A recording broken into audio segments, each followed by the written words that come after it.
നമസ്കാരം. എനിടൈം ന്യൂസിലേക്ക് സ്വാഗതം.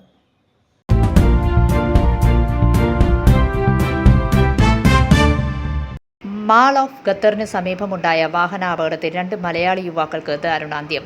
ഐഡിയൽ ഇന്ത്യൻ സ്കൂൾ ജീവനക്കാരായ ഹംസ റംലത്ത് ദമ്പതികളുടെ മകൻ 21 വയസ്സുള്ള മച്ചിങ്ങൽ വീട്ടിൽ മുഹമ്മദ് ത്വയ്യിബ്, സൂഖ് വാഖിഫിലെ വ്യാപാരി തൃശൂർ വടക്കാഞ്ചേരി സ്വദേശി ഹംസയുടെയും ഹസീനയുടെയും ഏകമകൻ 21 വയസ്സുള്ള മുഹമ്മദ് ഹബീൽ എന്നിവരാണ് മരിച്ചത്.